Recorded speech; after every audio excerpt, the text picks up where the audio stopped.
Hi. I want to follow up a little bit on the video that I made earlier in the week about the Quebec Charter of Values. One of the points that I talked about a little bit in that video pointed out that the positive attitudes that some people have towards the Charter, that the support for this Charter is not something that's uniform across the province. It's something that's concentrated in certain areas, specifically the rural areas of the province. You don't see these kind of pro-charter attitudes so much in the urban areas like Montreal. It's mostly in the rural areas. And I also, based on that, I kind of criticize some of the attitudes you see being expressed outside of Quebec. That oh yeah, those Quebecers, they're a bunch of bigots, they're a bunch of xenophobes, because there's large support for this charter. To point out, no, it's mostly in the rural areas, and to compare, I mean, if you go, you see similar kind of bad attitudes towards immigration, the value of immigration, in rural areas in the rest of Canada, the United States, and so on. And a couple of people respond to that and said, yeah, that's true. You have a point there. But they were wondering, I get that, but why do these ideas of or the attitudes, bad attitudes of certain rural folk, why does that carry so much more traction in Quebec than it would in other provinces like Ontario, for example? So I wanted to follow up in another video, and I wanted to talk about 2 points. First, I wanted to talk about why these sorts of attitudes would get so much traction and official support within the Parti Québécois, and this comes down to a little bit of political geography of where the ridings are and where the Parti Québécois has its support from the last election. So I'd like to talk about that. I'd also like to talk a little bit about some of the history going farther back, about why it is, about how it came to be that Quebecers diverged a bit from the rest of Canada in terms of Quebec having how they developed a much more negative attitude about religion in general. For that, I'd like to discuss the so-called Quiet Revolution that took place in the 1960s, a period of very rapid change that took place, rapid social change that took place in Quebec in the 1960s, and to look at some of the events beforehand that led up to that, some of the changes that took place in the 60s in Quebec, and beyond, and how that shaped the attitude of French Quebecers towards religion. I was going to put those 2 topics into one video, but I am going to split them up into 2, just because I think by the time I talk about both, as well as this introduction, it's going to probably come to 20 minutes or more, and that's a lot to sit through. I think it's easier to digest if I break it up into 2 pieces. Also, it's 2 kind of different topics. I mean, it's related to the same thing, but it's 2 different areas that would be talked about. So first, I'll talk about why the ideas of the rural sector would gain so much support within the Parti Québécois. So let's get started. All right, so I'm going to go all CNN on you for a little bit and break out the color-coded map.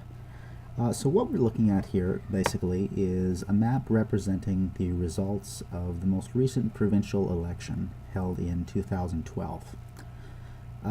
So each of the little areas on the map represents one of the ridings in Quebec at the provincial level. So there are 125 such ridings. And each of the colors represents which party won the particular seat. And the darkness of the color represents how definitive of a win it was. So the darker the color, the more lopsided victory it was. If the shade is lighter, then it was a closer race. So just to break down the color code, the red represents the Liberal Party of Quebec. The blue represents the Parti Québécois. The orange represents a small party called the Quebec Solidaire. Not going to talk too much about them because they only won a couple of seats in certain areas of Montreal. And the purple represents a party called the Coalition Action Québec. Now, people outside Quebec are mostly familiar with the Liberals and the Parti Québécois. Let's speak a moment about the third party, the Coalition Action Québec. Basically, they're a party that was founded a few years back. They're led by a man named François Legault. François Legault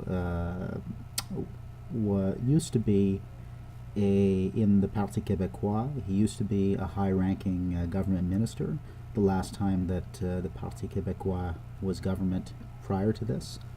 Prior to the last election, he was running against Pauline Marois to be leader of the Parti Québécois. He lost that leadership race to Pauline Marois, and then he later dropped out of the party, and a short time before the last election, he formed a new party. And basically their platform was and their membership were a lot of them are sovereigntists, but they don't believe, or they say they don't believe in making the sovereignty a number one issue. Believe that the emphasis should be on economic issues instead. So in the last election, the results were the Parti Québécois, out of the 125 seats, they won the election with a minority government with 54 seats. The Liberals were in second place with 48, and the CAQ was in third place with 18. And the other group, they won a couple of seats. So I want to take a look in a little bit more detail at the map as to where the different parties won seats, or particularly where the Parti Québécois won seats, to touch on the point of the video. If you look first in the lower right of this map, you see a large map of all of Quebec at once, and the top part is shaded in. Now the top part, you see it's all Parti Québécois, and that large part that takes up most of the land mass of Quebec, that only makes up, it might be hard to see here, but it only makes up 6 seats out of 125. So the other 119 seats, those are represented in an expanded picture of the lower area of the Quebec map that's shown on top. So the top large section, that represents the lower part of Quebec, where most of the people live. There's not too many large centers in the northern part of Quebec. There's only one major city, or one medium-sized city in Saguenay, but for the most part it's small towns, fishing villages, small industrial towns, mining activities, hydroelectric generation, Cree Aboriginals, Inuit Aboriginals.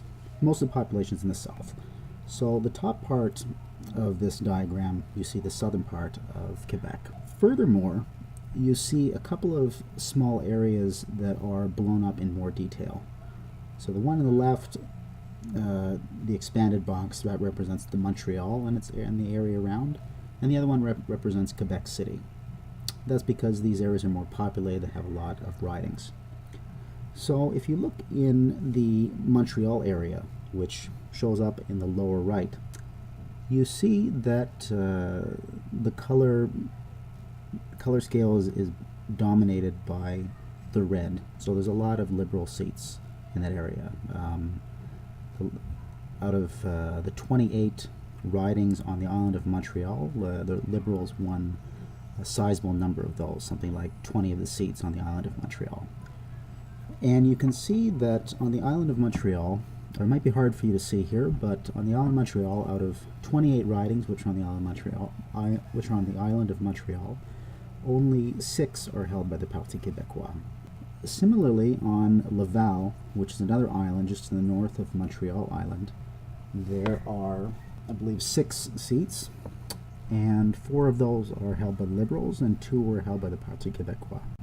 Similarly, on the South Shore, where there are about 9 seats, there are 4 of those that are held by the Parti Québécois. So that total, and the Parti Québécois has a few other seats in some of the areas farther to the north, the farther North Shore.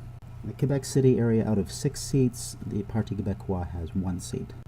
And in the other major urban area, namely the area of Gatineau, which isn't blown up in a larger thing, but it's basically, I mean, you can tell it on the map if you're familiar with where Montreal is and where Ottawa is, but the Gatineau area is dominated by the Liberals.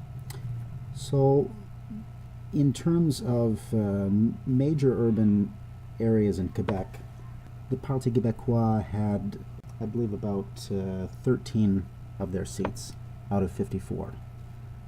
The rest are in rural areas, so places like the Montérégie to the southeast of Montreal, the Laurentian Mountains area to the north and northwest of Montreal, the Gaspésie, and the farther northern reaches of Quebec, but not much in the urban areas.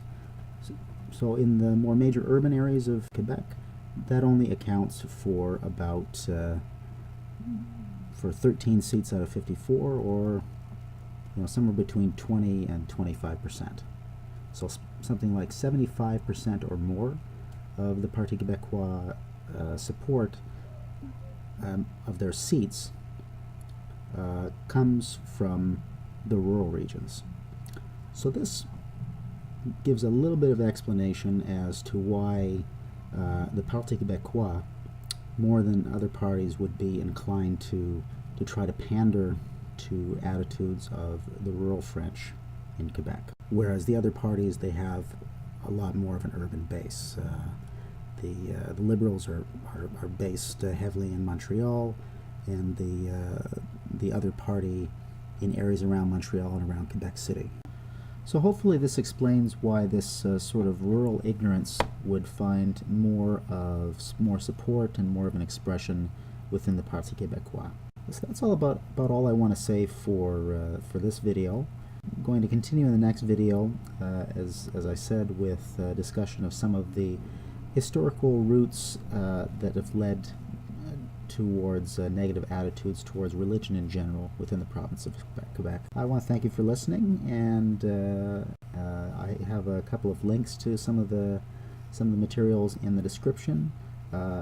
Please feel free to subscribe or to leave your comments or suggestions in the space below. Thank you very much. Have a good day.